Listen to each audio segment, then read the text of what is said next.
On the morning of August 15th, 1989, Manhattan's Lower East Side awoke to a nightmare. 16 men lay dead in a narrow alley off Stanton Street, executed with military precision in under 90 seconds. Each shot fired at close range, each body falling in sequence, as if the killers had rehearsed the slaughter. The perpetrators were not a cartel hit squad or rival gang. They were a family, the Riveras, a father and two sons, moving together like a tactical unit trained for war. The NYPD would later call it the most methodical urban execution in New York history. But the motive was not turf, not drugs, not money. It was a 17-year-old girl named Elena Rivera who had seen something she should never have seen 6 weeks earlier and paid for it with her life. Every one of the 16 men who died that August night had been there when she fell. Lower Manhattan's East Side in August 1989 was a place the rest of the city tried to forget. The neighborhood stretched from Houston Street down to the Brooklyn Bridge, packed tight with 5-story tenements that had stood since before the Civil War. Brick facades stained black from a century of coal smoke and exhaust. Fire escapes zigzagged down the fronts of buildings like iron spider webs. Population density reached nearly 100,000 per square mile, one of the most crowded residential areas in North America. On the corner of Stanton and Ludlow, you could hear 19 languages within a single block. That summer, the heat pressed down like a weight. Daytime temperatures hovered around 84 degrees, dropping only to 73 at night. The air carried the stench of garbage left too long in dumpsters, urine in doorways where the homeless slept, and the greasy sweetness of frying plantains drifting from Dominican restaurants. Sirens were constant. Police, ambulances, fire trucks, every 15 minutes without fail. Subway trains rumbled beneath the streets, making the buildings vibrate. If you stood still long enough, you could feel the city's pulse through the soles of your shoes. But 1989 was the year New York reached its breaking point. The crack epidemic, creeping in since 1984, had exploded into catastrophe. The city recorded more than 2,000 murders annually, 5 to 6 people killed every single day. In Washington Heights, just north of the Lower East Side, the 34th Precinct reported 103 murders in 1990 alone, nearly 2 deaths every 2 weeks in just 3 square miles. Crack had transformed neighborhoods into war zones. Dealers operated openly. Lookouts, some only 12 years old, stood on corners with beepers clipped to their belts. Gunfire was so common most residents no longer looked up when they heard it. In the Lower East Side, Dominican crews controlled the street trade. They had arrived in waves during the 1960s and 70s, fleeing political chaos back home, building tight-knit communities around Stanton, Rivington, and Delancey. The successful ones ran bodegas, drove cabs, worked construction. The desperate ones sold product in alleys and stairwells. NYPD launched Operation Pressure Point in 1984, flooding the area with uniformed cops, undercover narcotics teams, even helicopters. Thousands of arrests followed. It didn't matter. For every dealer locked up, 3 more appeared. The economics were brutal. a young man could make in 1 week selling crack than his father could earn in a month of construction. In 1989, if you were young, poor, and living in the Lower East Side, those numbers were hard to ignore. Miguel Angel Rivera was 52 that August, though he looked closer to 60. Barrel-chested from decades of labor, his hands were calloused like leather. His face was weathered, deep lines carved around his eyes and mouth from years of squinting in the sun and carrying burdens that weren't always physical.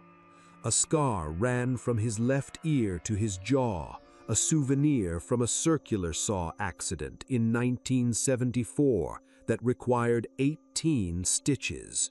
His hair had gone mostly gray, cut short and simple, because barbers cost money he didn't have. Every morning, Miguel woke at 5 in the cramped 3-bedroom apartment on Suffolk Street he had rented since 1973. He brewed Café Bustelo in a dented aluminum pot, drank it black while staring out the kitchen window at the brick wall 9 feet away. Then he pulled on his work boots, the same pair he had been resoling for 6 years because new ones cost $85, and headed to whichever construction site needed laborers that day. He had married Maria Esperanza Santos in 1965, 2 years after arriving from Santo Domingo with $17 in his pocket and a 6th-grade education.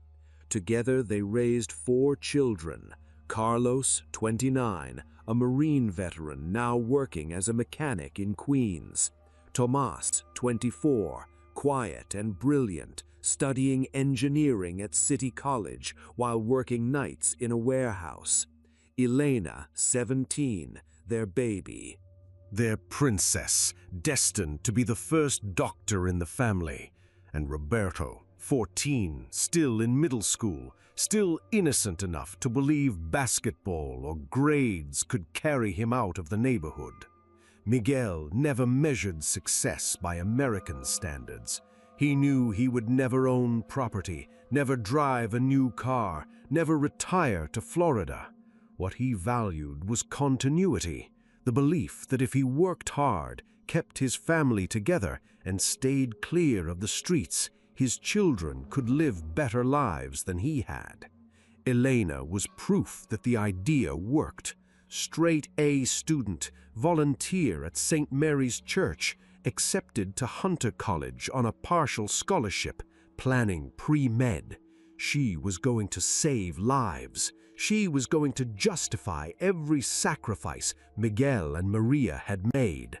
Until the night of June 28th, 1989, when she became another statistic in a city drowning in statistics.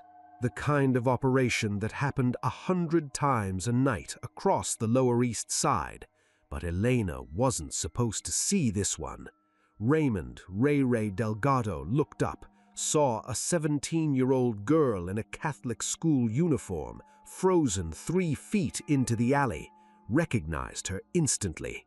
Rivera's daughter, the smart one, the one who was going to college. And in that moment, Ray made a calculation.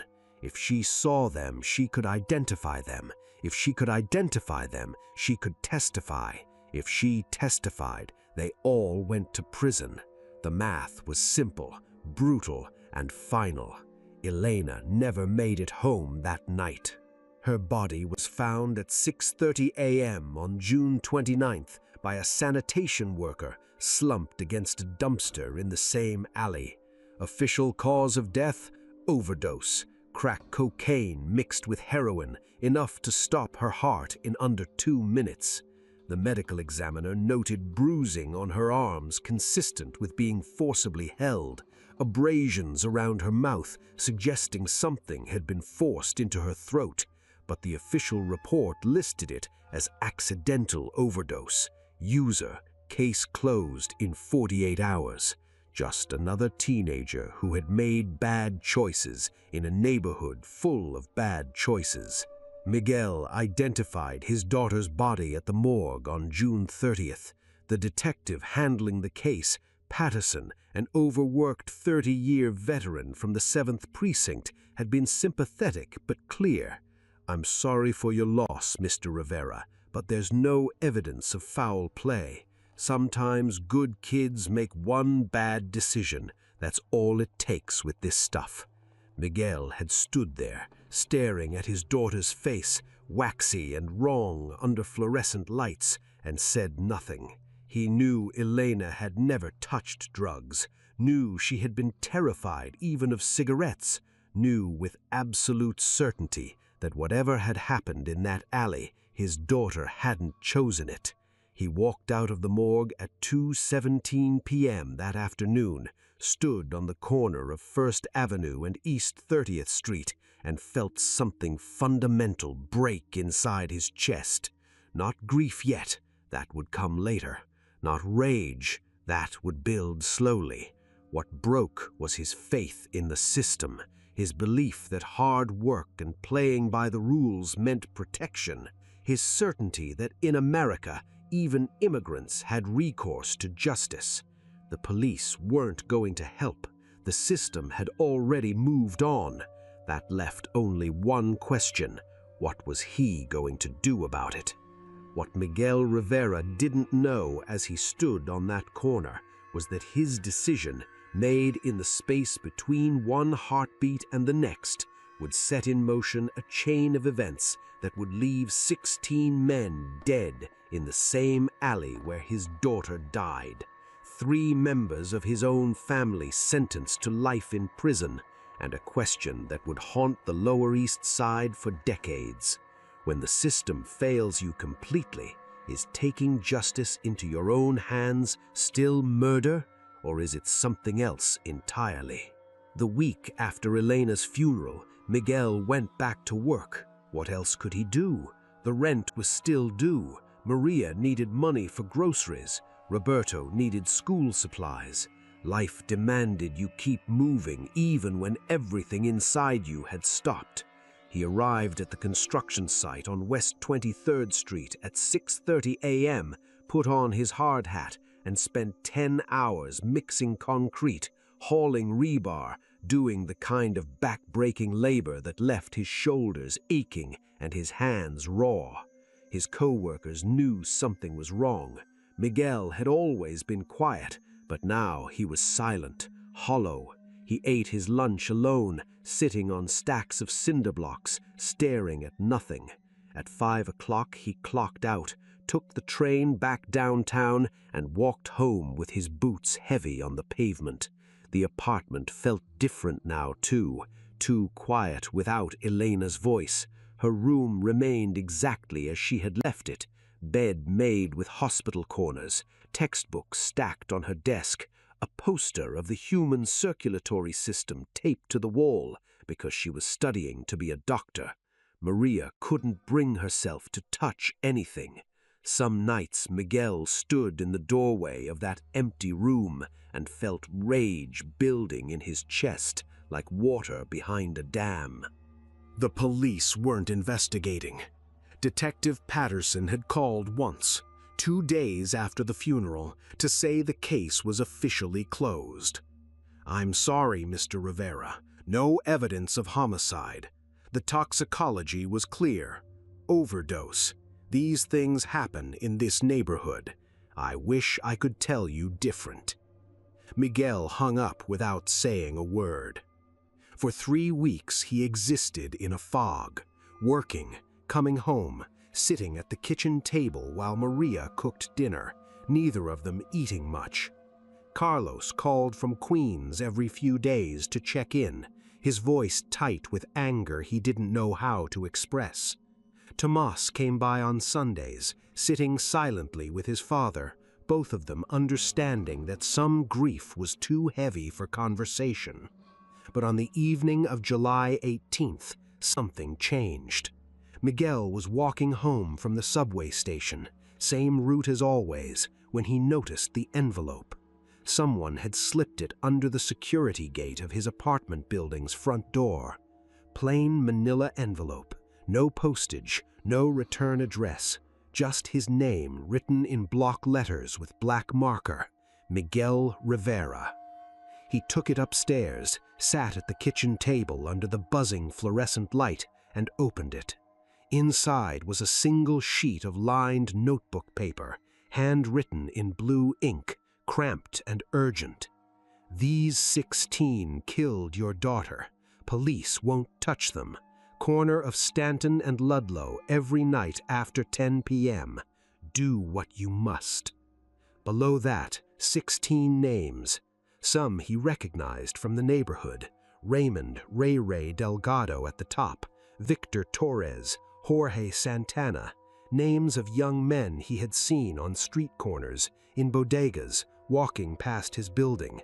Next to each name were physical descriptions: tall, scar on neck; short, gold chain; skinny, Yankees cap. Miguel's hands shook. He read the list 3 times. 16 names. 16 men who had been there the night his daughter died.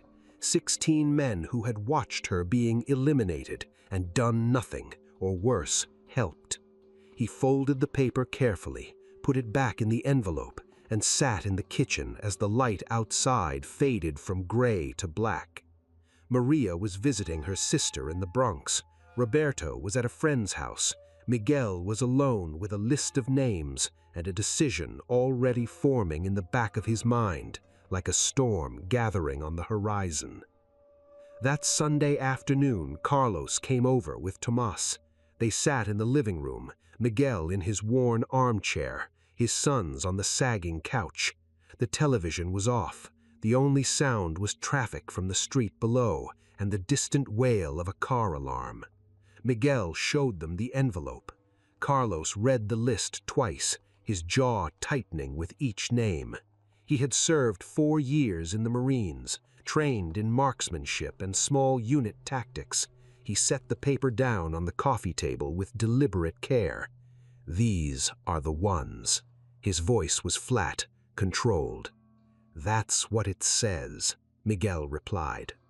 Tomas picked up the list, his engineer's mind already analyzing, looking for patterns.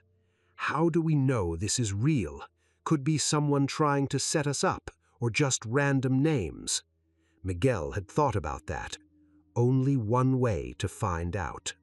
For the next 2 weeks, the 3 Rivera men conducted surveillance. Miguel finished his construction shifts, changed into dark clothes, and walked to Stanton and Ludlow. He stood in doorways, sat on stoops, bought coffee at the bodega across the street, and watched the alley, memorizing faces. Carlos came in from Queens 3 nights a week, parking his beat-up '82 Chevy Citation 2 blocks away. He blended in, counted dealers, noted positions, watched how they organized themselves. After midnight, he met Miguel at a diner on Delancey, and they compared notes. Tomas brought a different skill set. He sketched maps of the alley on graph paper, measuring distances, calculating sight lines, marking entrances and exits. He timed police patrols, every 43 minutes on average, less frequent after 2 a.m. He noted broken streetlights, shadows that offered cover. By early August, they had a complete picture.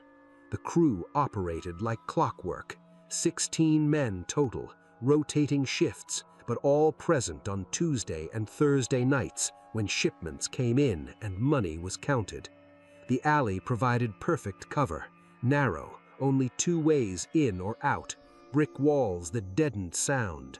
Ray Delgado ran the operation from the center, always visible, always in control. Every single name on the anonymous list was confirmed. Miguel watched Jorge Santana, the 17-year-old with the Yankees cap, and thought of Elena at 17, with her whole life ahead. He watched Victor Torres chain-smoking under a broken streetlight and thought of his daughter's last moments. He watched Ray Delgado laughing with his crew and felt something cold and final settle in his chest. On August 8th, Miguel made a phone call to Hector Ruiz, a man he had worked with years earlier on a construction project in the Bronx. The police weren't investigating. Detective Patterson had called once, 2 days after the funeral, to say the case was officially closed. "I'm sorry, Mr. Rivera. No evidence of homicide. The toxicology was clear. Overdose. These things happen in this neighborhood. I wish I could tell you different." Miguel hung up without saying a word. For 3 weeks he existed in a fog, working, coming home, sitting at the kitchen table while Maria cooked dinner, neither of them eating much. Carlos called from Queens every few days to check in, his voice tight with anger he didn't know how to express. Tomas came by on Sundays, sitting silently with his father, both of them understanding that some grief was too heavy for conversation. But on the evening of July 18th, something changed. Miguel was walking home from the subway station, same route as always, when he noticed the envelope. Someone had slipped it under the security gate of his apartment building's front door. Plain manila envelope, no postage, no return address, just his name written in block letters with black marker, Miguel Rivera. He took it upstairs, sat at the kitchen table under the buzzing fluorescent light, and opened it. Inside was a single sheet of lined notebook paper, handwritten in blue ink, cramped and urgent. "These 16 killed your daughter. Police won't touch them. Corner of Stanton and Ludlow every night after 10 p.m. Do what you must." Below that, 16 names. Some he recognized from the neighborhood. Raymond Ray Delgado at the top, Victor Torres, Jorge Santana, names of young men he had seen on street corners, in bodegas, walking past his building. Next to each name were physical descriptions: tall, scar on neck; short, gold chain; skinny, Yankees cap. Miguel's hands shook. He read the list 3 times. 16 names. 16 men who had been there the night his daughter died. 16 men who had watched her being eliminated and done nothing, or worse, helped. He folded the paper carefully, put it back in the envelope, and sat in the kitchen as the light outside faded from gray to black. Maria was visiting her sister in the Bronx. Roberto was at a friend's house.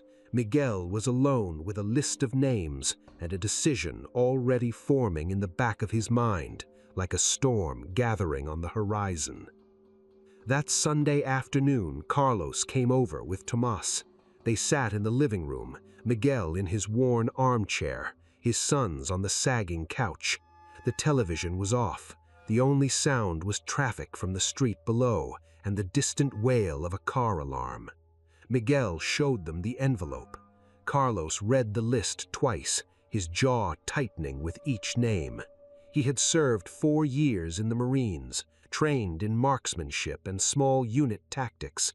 He set the paper down on the coffee table with deliberate care. "These are the ones." His voice was flat, controlled. "That's what it says," Miguel replied.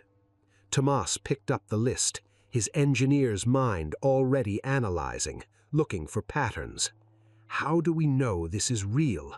Could be someone trying to set us up, or just random names."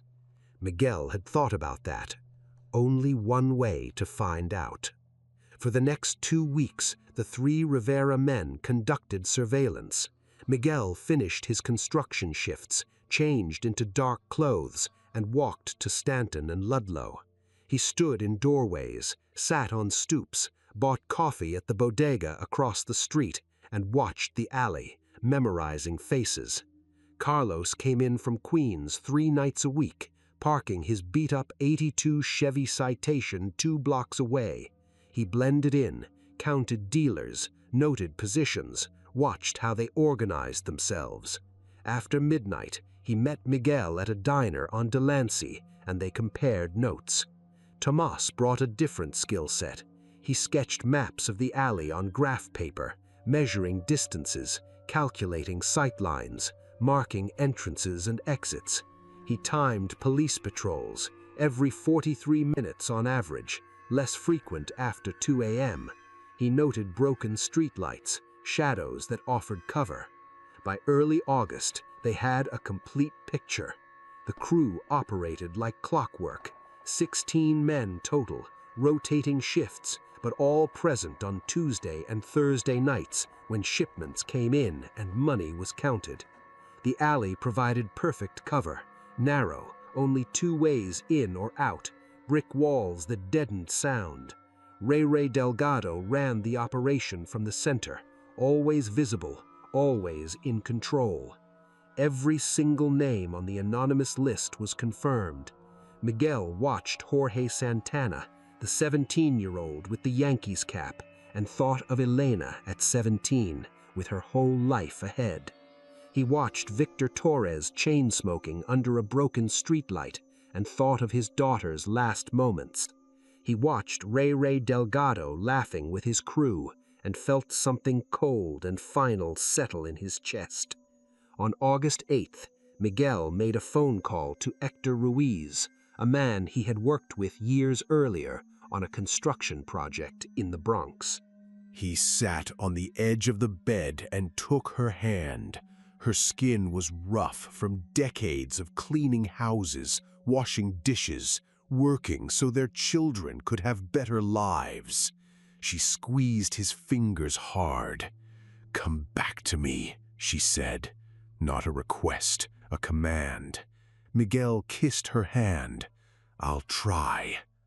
He left the apartment at 4:47 a.m.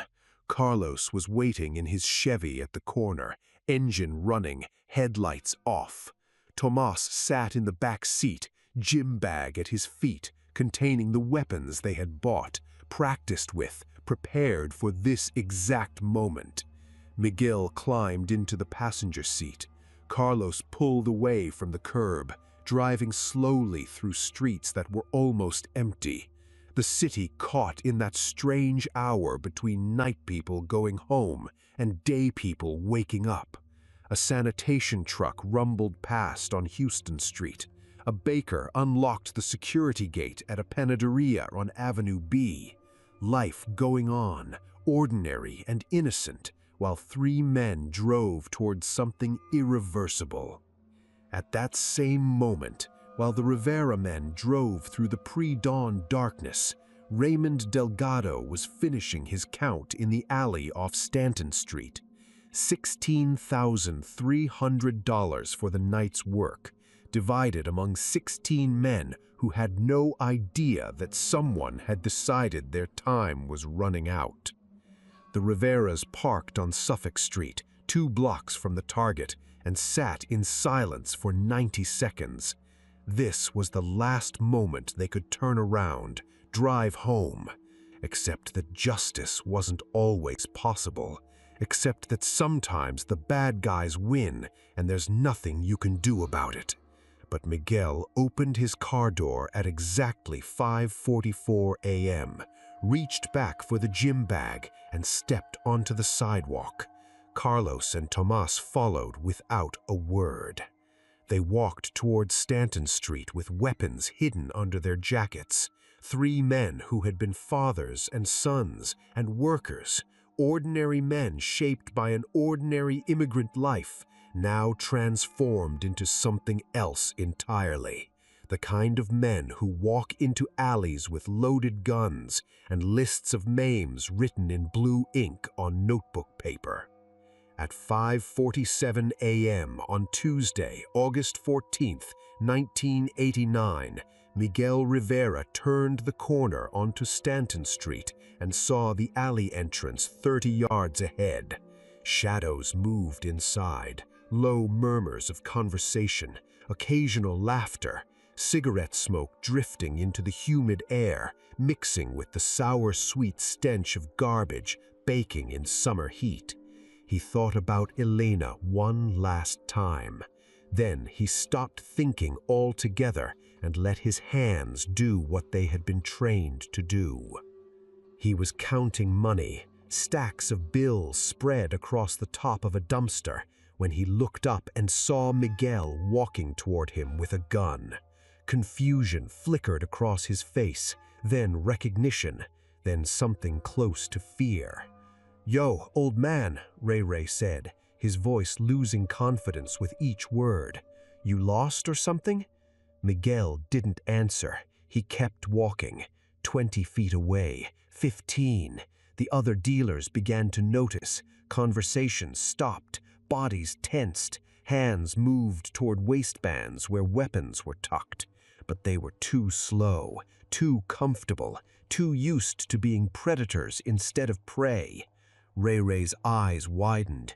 "You're Rivera, Elena's father. Listen, man, whatever you think, I know exactly what happened." Miguel's voice was flat, stripped of emotion. "June 28th. You killed my daughter because she saw too much, forced crack down her throat, and left her to die like garbage."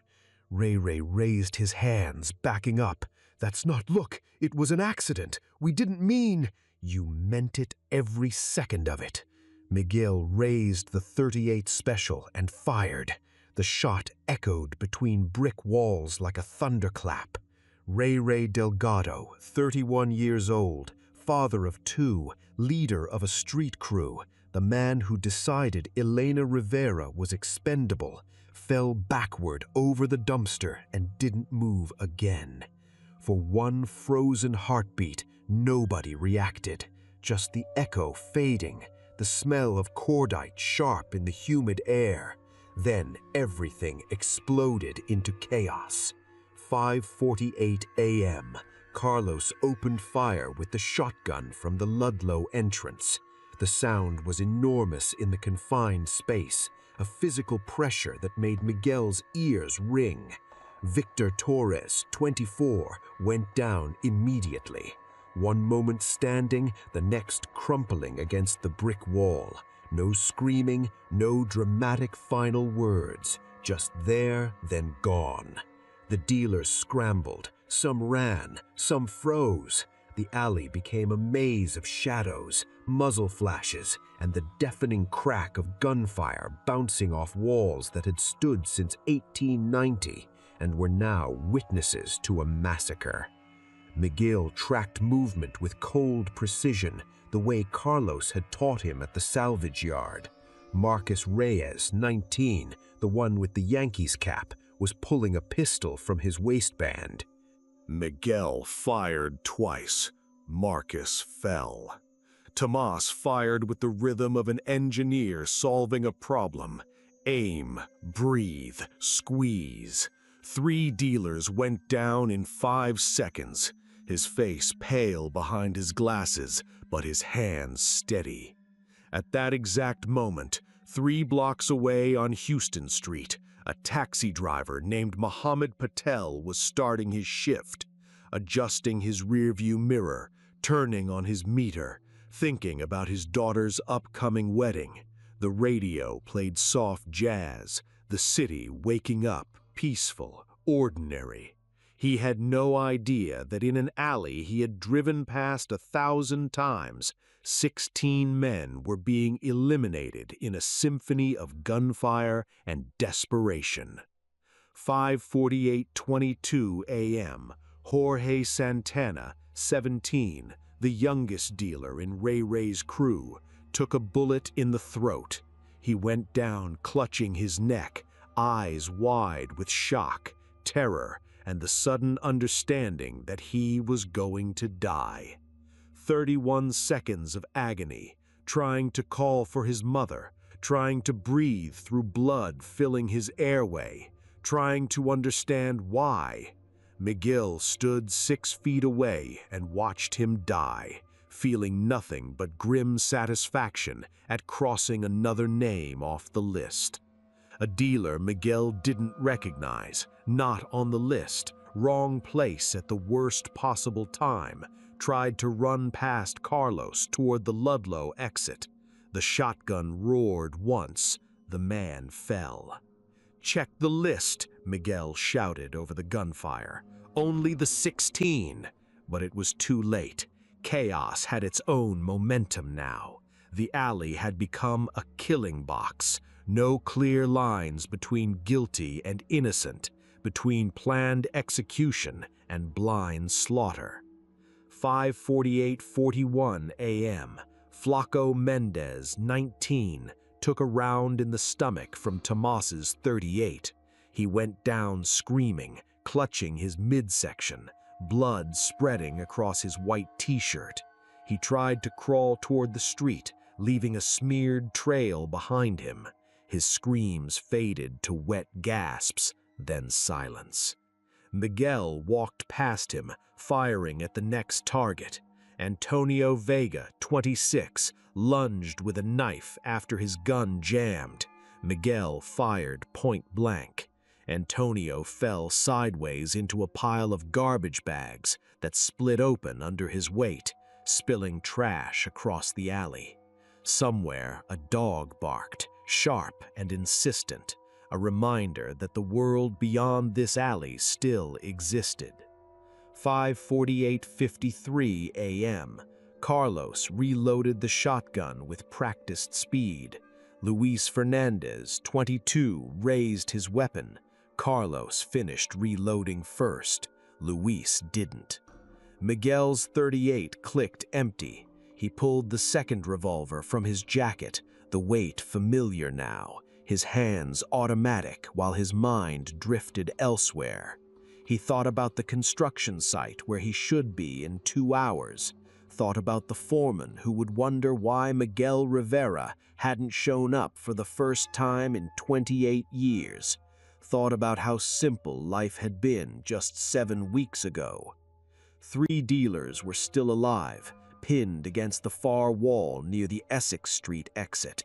Tomas had them covered, his revolver steady despite the tremor in his shoulders.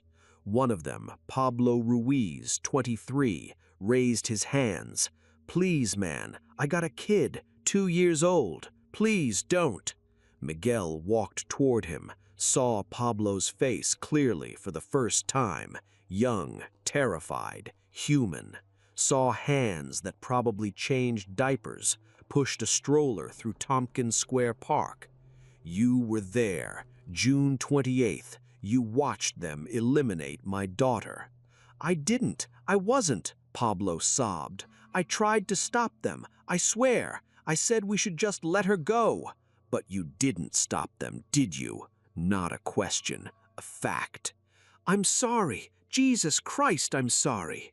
Miguel fired. Pablo's apology cut off mid-word. The other 2 dealers made a desperate rush for the exit. Tomas shot one. Carlos's shotgun took the other. Both fell within 6 feet of freedom. And then, abruptly, it was over. 5:49:07 a.m. Silence crashed down like a physical weight. Miguel's ears rang with a high-pitched whine. Gunsmoke hung in the air like fog.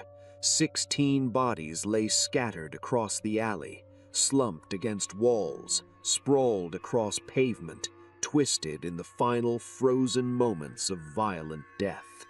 Miguel stood in the center of the killing ground, both revolvers hanging at his sides, adrenaline draining. His hands shook now, his knees felt weak. The smell hit him, cordite, blood, voided bowels, the stench of death that no amount of washing would ever erase. Carlos emerged from the smoke, shotgun lowered, his face gray and shocked. Tomas stood at the far end, one hand braced against the brick wall, vomiting quietly. "Dad," Carlos said, his voice muffled, distant. "We need to go." Miguel couldn't move, just stood there staring at what they had done. 16 men, 16 lives ended, 16 families about to wake to the worst news they would ever receive. The weight of it was crushing, impossible to process. He thought about the list in his pocket. 16 names in blue ink, every name crossed off. Elena avenged. Justice, revenge, whatever this was, had been served. So why did he feel empty? At that exact moment, on Avenue B, Rosa Martinez was opening her bodega. She propped open the door, started the coffee maker, arranged flowers in buckets. In 4 hours, she would hear about the massacre 3 blocks away and recognize some of the names. But for now, she just hummed along to the radio and thought about what a beautiful morning it was. 5:49:34 a.m. Miguel finally moved. He bent down, picked up one of the spent shell casings, still warm, and put it in his pocket. Evidence of what he had done. Proof that this wasn't a nightmare he could wake from. "Let's go," he said quietly. They walked out of the alley the same way they had entered. 3 men who had crossed a line so absolute there was no path back to who they had been before. The weapons were still in their hands. They would dump them in the East River from the Brooklyn Bridge in 29 minutes, weighted down with chains Carlos had bought for exactly this purpose. The sun was rising over Manhattan now. Orange and pink light touched the tops of tenements, painting brick facades in warm colors. Children would wake soon for summer programs. Mothers would make breakfast. Workers would file onto subway platforms, heading to jobs and ordinary lives. Tuesday, August 14th, 1989. A normal day for millions of people, except for 16 families who had lost sons, brothers, fathers. Except for 3 men walking through the Lower East Side with blood on their hands and souls marked forever. Except for a city about to discover what happens when ordinary men are pushed beyond all reasonable limits, when the system they trusted to protect them fails completely. Miguel Rivera climbed into Carlos's Chevy at 5:52 a.m. and sat in the passenger seat, staring at his hands. These were hands that had built scaffolding, mixed concrete for 28 years, held Elena when she was born, tried so hard to do everything right, to play by the rules, to believe that hard work and decency meant something in America. Now they were a killer's hands, 16 times over. "What do we do now?" Tomas asked from the back seat, his voice shaking. Miguel looked at the eastern sky, turning from pink to pale blue, watched the city waking up to a day that would change it forever, and felt the weight of what they had done settle onto his shoulders like a burden he would carry until he died. "We go home," he said. "We wash up, we wait." "For what?" Tomas pressed. "For them to find the bodies, for them to come for us, for whatever happens next." Carlos started the engine.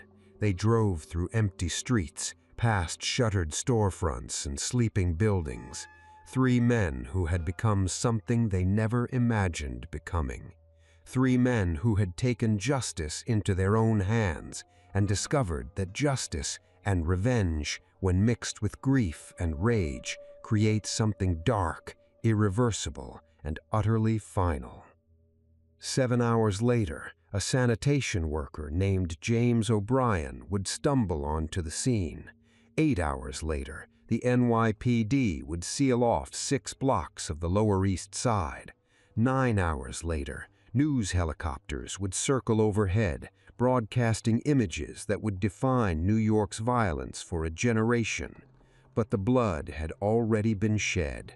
The names had already been crossed off the list, and Miguel Rivera, 52-year-old immigrant laborer who believed in the American promise of justice for all, had learned the hard way that sometimes the only justice available is the kind you make yourself, regardless of the cost, regardless of the consequences, regardless of what it transforms you into.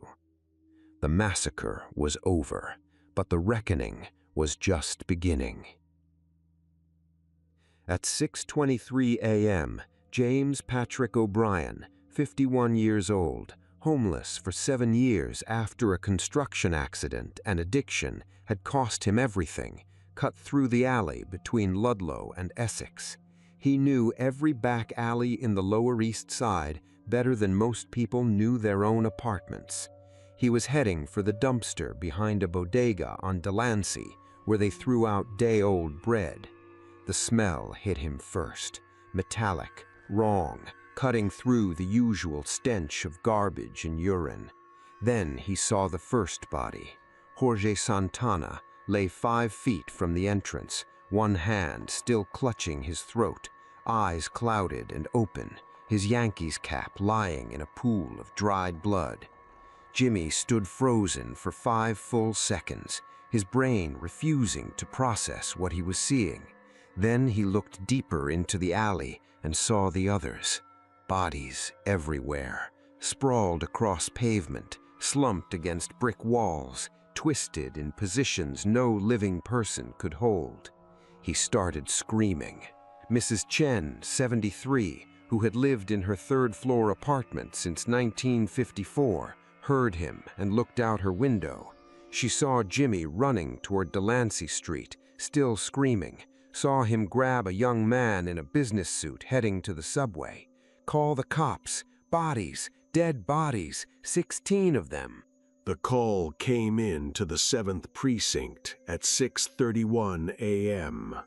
Patrol Officer Dennis McCarthy, 28 years old, 3 years on the job, caught the dispatch.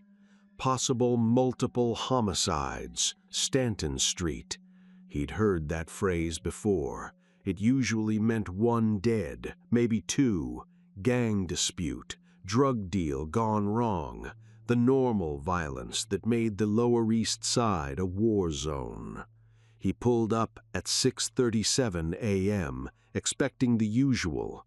What he found made him sit in his patrol car for a full minute, gripping the steering wheel, trying to make sense of what his eyes were showing him. 16 bodies, blood everywhere, shell casings glinting in the early morning sun, brick walls pocked with bullet holes, the smell already horrific in the August heat. McCarthy radioed in with a voice that didn't sound like his own. "This is Unit 73. I need, Jesus Christ, I need everything. EMTs, detectives, crime scene, the works. We got a massacre here." By 7:43 a.m., Detective Frank Morales arrived. 12 years with the NYPD, 9 as a detective. He thought he had seen everything. He was wrong. 16 bodies, most of them young, all eliminated with military precision, the spacing almost geometric. Whoever had done this had worked methodically, covering the entire alley, leaving no escape routes. Dr. Sarah Weinstein, medical examiner, stood up from Ray Delgado's body, pulling off her gloves. "Mass execution," she said flatly. "Time of death approximately 5 to 6 hours ago. Multiple shooters, at least 3 different calibers. .38 special, 12-gauge shotgun, maybe another .38 or 357. All close range. Most died instantly. A few took longer." Morales looked around at the scene. "Gang war?" he asked. Weinstein shook her head. "If this was gang-related, it's the most organized hit I've ever seen. Usually gang violence is messy, chaotic. This was surgical." By Tuesday afternoon, they had IDs on all 16 victims. Every single one had a record. Dealers, mostly small time. Ray Delgado had 3 years in Rikers. Victor Torres had 2 priors. Jorge Santana, 17, had 1 juvenile arrest. Detective Patterson, the same man who had closed Elena Rivera's case 6 weeks earlier, looked at the files. Same corner, same crew. Morales pulled Elena's file.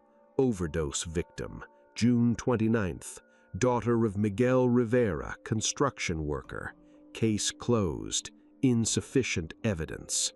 At 2:17 a.m. Friday morning, Morales sat in his office, staring at Elena's high school photo, smiling, whole life ahead of her, dead at 17 because she had seen something she shouldn't have. He thought about Miguel Rivera, thought about being a father who had lost a daughter and been told by the police it was just another junkie overdose. Move along, nothing to see here. Jesus Christ, Morales whispered. This was revenge. Saturday morning, the anonymous tip arrived. A handwritten note slipped under the precinct door. No fingerprints, untraceable. Check Miguel Rivera, Carlos Rivera, Tomas Rivera, Suffolk Street. They did it for Elena. By Saturday afternoon, Morales had assembled the case. 3 Rivera men, father and 2 sons. Elena's death 6 weeks earlier. 16 dealers who had operated that corner for years. The mathematics of it was simple and terrible. At 4:32 p.m., Lieutenant Vasquez authorized the arrest warrants. By Sunday morning, the headlines screamed across New York. Daily News, Vigilante Family's Revenge, 16 dealers executed in Lower East Side Massacre. New York Post, Father's Fury, Immigrant Dad avenges daughter's death. The community reaction was immediate and divided. At St. Mary's Church, Father Michael O'Reilly struggled through his homily. We cannot condone murder. The taking of human life, regardless of circumstance, is a mortal sin. But we must also ask ourselves, when the system fails to protect the innocent, when justice becomes a hollow promise, what are desperate people supposed to do? Outside the bodega on Avenue B, men gathered to debate. Some called Miguel Rivera a hero who had done what needing doing. Others called him a mass murderer who eliminated somebody's sons and brothers. The neighborhood split down the middle. The families of the 16 dead dealers demanded justice. Carmen Delgado, Ray Ray's wife, spoke to reporters with her 2 daughters, ages 8 and 6, standing beside her. They say my husband was a criminal. Maybe he was, but he was also a father. He loved his girls. He sent money to his mother in Santo Domingo every month. He wasn't a monster. He was trying to survive in a system that gives people like us no options. Victor Torres's mother flew in from the Dominican Republic, elderly and broken. She wept on camera. 16 families destroyed, 16 mothers who had lost sons. The math didn't care about guilt or innocence. It only counted bodies. But another voice rose, anonymous at first, then louder. The voice that said Elena Rivera had been 17 years old, had never touched drugs, had been eliminated for witnessing a crime, and the police did nothing. When the system fails completely, people take matters into their own hands. Miguel Rivera wasn't a villain. He was a symptom of a disease eating the city alive. The Lower East Side found itself in a moral civil war with no clear sides and no easy answers. On Monday, August 25th, at 9:42 a.m., Miguel Rivera walked into the 7th Precinct with Carlos and Tomas behind him. All 3 men were unarmed. All 3 moved calmly, deliberately, like men who had already made peace with what came next. Detective Morales met them in the lobby. He expected defiance, fear, bravado. What he saw was exhaustion. "I'm here about the Stanton Street incident," Miguel said quietly. His English was accented but clear. "I'm responsible. My sons helped. We'll cooperate fully." Morales read them their rights, cuffed all three. As he led Miguel to the interrogation room, he asked the question he couldn't hold back. "Why'd you turn yourself in? You could have run." Miguel looked at him with eyes aged a decade in 11 days. "Where would I run to? What I did doesn't go away because I hide. Elena's still dead. Those 16 men are still dead. Running doesn't change anything." "Do you regret it?" Morales asked. Miguel was quiet for a long moment. "I regret that I had to do it. I don't regret that they're gone." In the interrogation room, Miguel confessed to everything: the anonymous note, the surveillance, the weapons purchase, the planning, the execution. Details only the shooter could know. Carlos and Tomas gave matching statements. None asked for lawyers. None denied responsibility. "Why?" Morales pressed. "Help me understand." Miguel looked at him. "Do you have children, detective?" "A daughter, 11 years old." "Then imagine someone takes her from you, eliminates her, and the police tell you it was her own fault, that there's nothing they can do, that you should just accept it and move on." Miguel's voice stayed level, emotionless. "What would you do?" Morales didn't answer, couldn't answer, because he knew exactly what he would do, and it terrified him. The arrests made the evening news. Video of Miguel, Carlos, and Tomas being led into the precinct in handcuffs. Reporters shouting questions. The Rivera family lawyer, court-appointed because they had no money, reading a brief statement about self-surrender and cooperation. But the question that haunted Morales, the prosecutors, and the city was simple and terrible. Had Miguel Rivera done the right thing? Was he a desperate father failed by every system meant to protect him? Or was he a mass murderer dressing his crimes in the language of justice? The trial began February 3, 1990, in Manhattan courtroom so packed spectators lined the walls and sat on the floor. 48 combined charges of first-degree murder. The prosecution had confessions, ballistics evidence, eyewitness testimony, and a timeline so detailed it left no room for doubt. District Attorney Robert Chen led the prosecution himself, calling it the most brutal vigilante massacre in New York history. The defense, 3 exhausted public defenders, argued temporary insanity brought on by grief and systemic failure. They painted Miguel as a broken father driven past sanity by his daughter's murder and the police's refusal to investigate.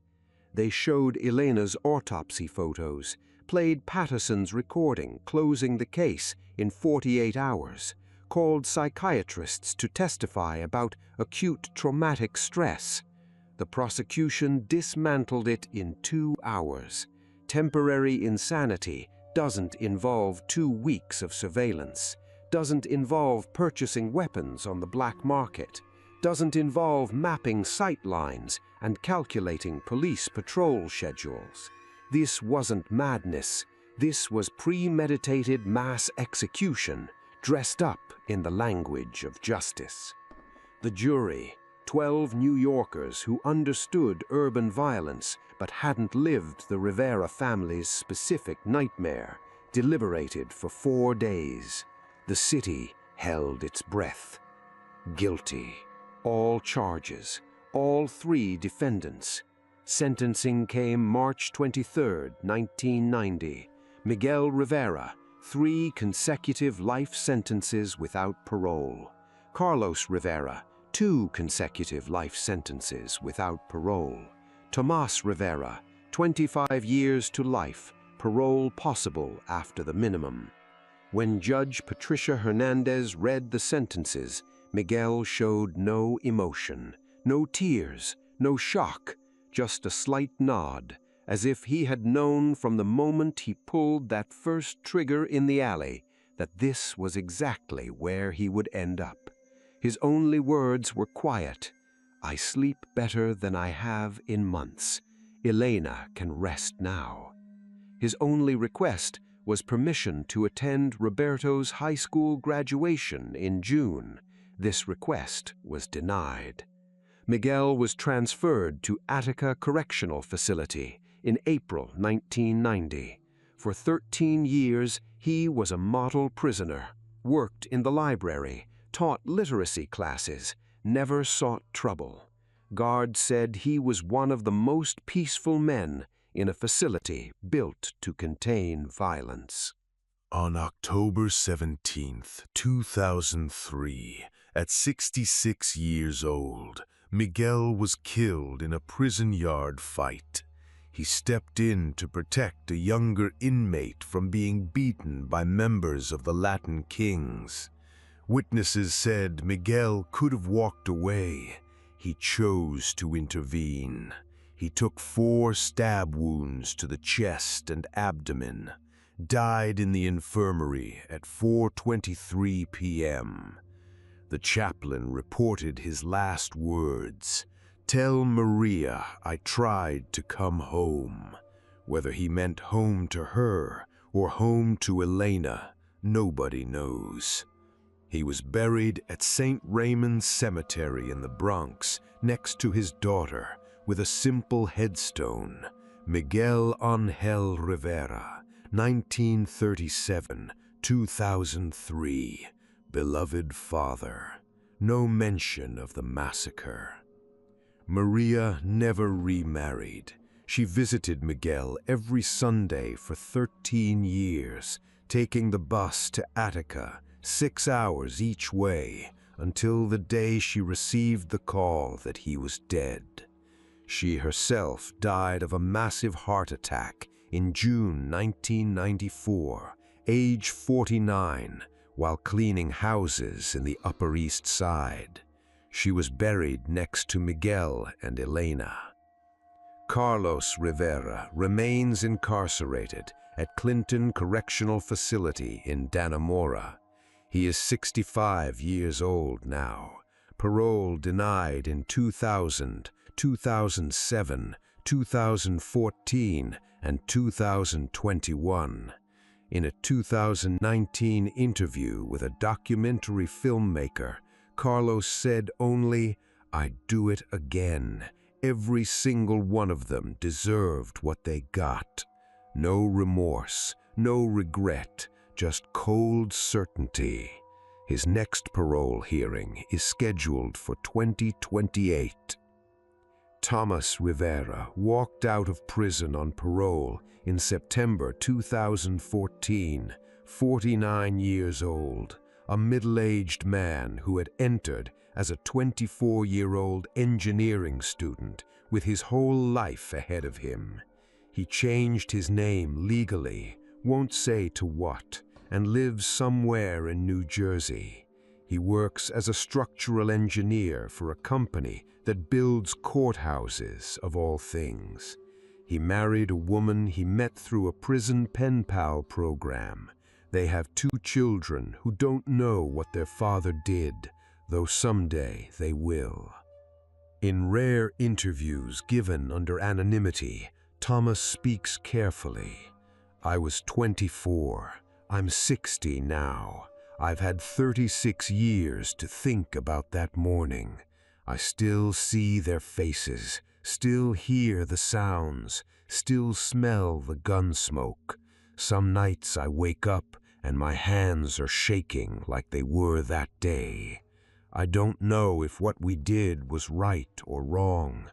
I just know I can't undo it, can't take it back, can only carry it." Roberto Rivera, 14 when his father and brothers eliminated 16 men, is 49 now. He finished high school, earned a basketball scholarship to a small college in Pennsylvania and changed his last name to Santos, his mother's maiden name. He works as a youth counselor in Philadelphia, trying to keep kids from making the choices that destroyed his family. He's married with 3 children. None of them know their grandfather was Miguel Rivera. As far as they know, their grandfather died in a construction accident in 1990. The families of the 16 dead dealers scattered. Carmen Delgado, Ray Ray's widow, moved to Florida with her daughters in 1991. She remarried, divorced, and died of cancer in 2017 at 54. Her daughters, now in their 40s, have children of their own, but refuse to speak publicly about their father. Victor Torres's mother returned to the Dominican Republic after the trial. She died in 2008, never recovering from losing her son. Jorge Santana's family, he was 17, the youngest victim, sued the Rivera family in civil court and won a judgment of $2.3 million. They never collected a penny. The Riveras had nothing to give. The judgment remains on the books, unpaid, a symbolic gesture toward justice that never materialized. The Lower East Side transformed in the decades after the massacre. The crack epidemic faded by the 1990s. Gentrification arrived in the 2000s. The alley where 16 men died is now part of a neighborhood where studio apartments rent for $3,200 a month. Young professionals walk their dogs past the exact spot where Miguel Rivera crossed names off a list written in blue ink. There is no memorial, no plaque, no marker explaining what happened.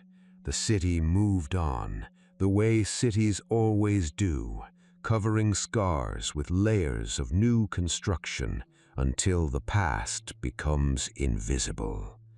The building where the Rivera family lived on Suffolk Street was renovated in 2005 and converted into luxury condos. A tech entrepreneur and his wife live in the apartment where Miguel sat at his kitchen table and decided 16 men had to die. They have no idea. Their biggest concern is whether the exposed brick is authentic or decorative. Stanton Street looks nothing like it did in 1989. The bodegas are now artisanal coffee shops. The dealers' corners are now brunch spots serving $12 avocado toast.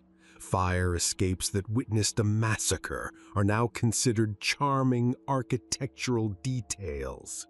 Children play in streets where blood once pooled. Families take Instagram photos in the exact alley where 16 bodies fell. Life continued, as it always does, covering tragedy with layers of normality until it almost disappears. Almost. But in certain Dominican and Puerto Rican communities pushed out by gentrification, the story of Miguel Rivera lives on. Some tell it as a cautionary tale. This is what happens when grief consumes you. Others tell it as a story of justice when the system fails. Sometimes a father has to do what the law won't. The truth, as always, lives somewhere in the uncomfortable middle. Miguel Rivera's story has no heroes. It has a father who loved his daughter more than his own freedom, and 16 young men who had made choices, some criminal, some desperate, some simply human, that put them in an alley on the wrong morning. It has a system that failed at every level, police who closed a case without investigation, prosecutors who didn't care about another dead kid from the projects, a neighborhood so ravaged by drugs that violence became routine, and a justice system that only worked for those who could afford it. Was Miguel Rivera a murderer? Yes. He eliminated 16 people with premeditation and planning, some of them teenagers barely older than his daughter, without trial, without mercy, without legal authority. Was he a desperate father driven to extremes by circumstances beyond his control and a system that had completely failed him? Also, yes. The disturbing truth is that both can be true simultaneously, and that forces us to ask questions we'd rather avoid. What would we do in his place? How far would we go to protect those we love? Does justice exist when the system has failed completely? Is there a line between righteous anger and unforgivable violence? Or does extreme pressure erase that line entirely, leaving only blood, grief, and families destroyed on all sides? 35 years have passed since that August morning in Manhattan. New York has changed. Crime dropped. The crack epidemic ended. New epidemics took its place. But the fundamental question remains. What happens when ordinary people are pushed past all reasonable limits and the institutions meant to protect them fail completely? Every year, families face impossible choices when systems fail them. Some choose violence, some survive their choices. Others, like Miguel Rivera, don't. But all of them carry the weight of living in a country where justice doesn't always reach the forgotten corners. The alley on Stanton Street still exists. The sun still rises over the East River every morning, painting brick facades in warm gold light. And if you stand in the right spot at dawn, around 5:47 a.m., you can almost hear the echoes of gunfire, almost see the shadows of men who crossed a line they could never uncross, almost understand why they did it. Almost. Revenge doesn't bring back the dead. It doesn't heal wounds. It doesn't restore innocence. It only creates new wounds, new dead, new families destroyed. Miguel Rivera avenged his daughter, but lost his soul. He eliminated 16 threats, but created 16 shattered families. He won a battle against the men who had taken Elena, but lost the war against his own humanity. And in the end, only one question remains, one each of us must answer for ourselves. When the system fails you completely, when justice becomes a hollow promise, when the people who eliminated someone you love walk free and laugh about it, what do you do? Where is the line? And once you cross it, can you ever come back?